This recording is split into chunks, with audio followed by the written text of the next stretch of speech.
Okay, so uitdagende jare, nee, ek is hier by GSI, praat met Tony. Nou, hy is al jare in hierdie bedryf en hy het al alles gesien, nee.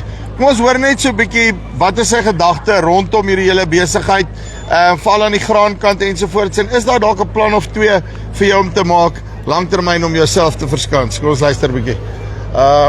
Tony, hoe lyk dit? Ja, mooi, dankie, en jy, Chopie? Ja, aan die gang, dinge hardloop. Dis mooi. Luister hier, ons sit in 'n uitdagende jaar. Ek dink wel in my kort geskiedenis die uitdagendste wat ek nog gesien het. Dis net die wind voor van alle kante af.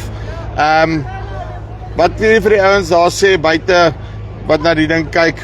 Hoe moet hulle die storie benader in hulle boerdery? Ja, ek dink ongelukkig, jy weet, die sikliese mark wat ons nou sien, moet definitief draai.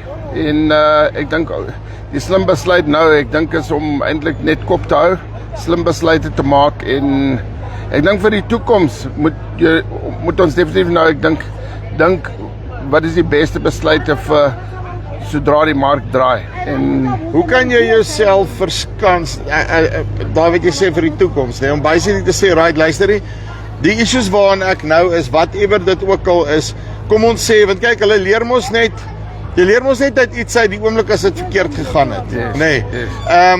En dan te sê, okay, right, hier was 'n issue gewees, hoe maak ek daai risiko toe?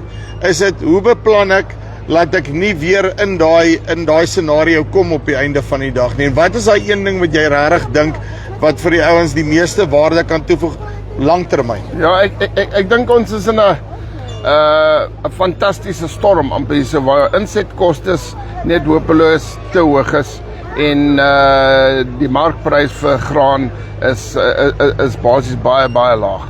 En ek dink definitief wat ons motiveer en vir boere te sê is dat in die langtermyn is om 'n stelsel of 'n manier te hê dat as die mark draai, om jou graan te beskerm vir die tyd dat dit kan draai. So as jy in 'n posisie kan wees om vir julle silo's te laat oprig, dat jy in 'n posisie kan wees om dit te behou tot die prys. En laat jy nie sit, jy sit eintlik maar net met jou rentefaktor dan. Jy sit nie noodwendig, ja, jou kapitaal uitleg en al daai goed, maar jy het nie daai maandelikse of daaglikse hanteringsfooi van 'n eksterne party wat jy aan die gat byt, dat jy later moet sê, luister hierso, maar nou moet ek, want dis nog dit, dis rente bo op dit, dis al daai goed, laat ek moet nou die goed verkoop, want dit maak net nie meer sin nie. Ek kan letterlik nou op my voorraad sit. En dit gee die vryheid om dan te bemark en te verkoop as jy sien die mark draai vir julle in die regte posisie of die regte pryse. Jy werk nou baie meer met, ek neem aan, van die groter boere wat al klaar hierdie rigting gegaan het, yes, oor die afgelope 10 jaar en hulle self begin verskans het ensovoorts. Wat is die terugvoer wat jy van hulle af kry? Brei hulle actually nog kapasiteit uit? Wat doen hulle? Nee, ons kan sê ons is in 'n gelukkige posisie waar van die suksesvolle groot boere waarmee ons vennote of deel as partners is, ons sien dat die belang nog steeds in die rigting is dat hulle definitief verder uitbrei en groot silo's oprig. Ek dink om hulle eie mielies te kan behou en te hanteer en verkoop wanneer hulle voel dit is vir hulle reg. Jy sê ons is in die hopelik in die onderkant van die siklus nie. Dis nie die eerste een wat jy sien, dit sal ook nie die laaste een wees nie. Ja, dit raak dit beter, is my vraag net, raak dit darm beter aan die ander kant, veral vir jou jonger boere wat nog nie hierdie gesien het nie?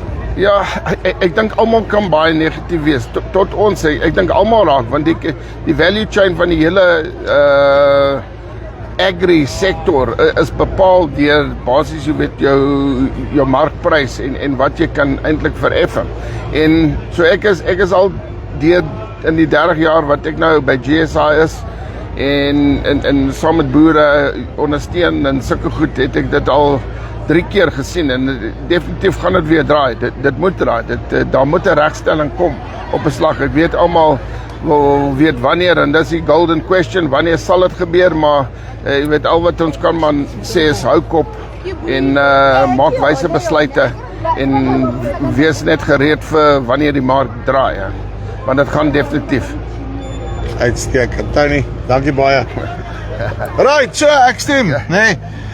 Maak seker, soos jy sê, maak slim besluite en baie kere nee, is dit net daai wees net konservatief, moenie dadelik groot spronge nou wil maak en snaakse goeders wil doen nie.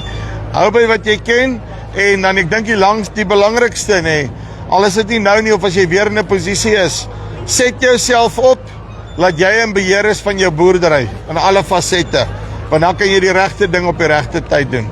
Dis nie van Farmspace af, kom kuier hier by JSI. Tot volgende keer. Baie dankie.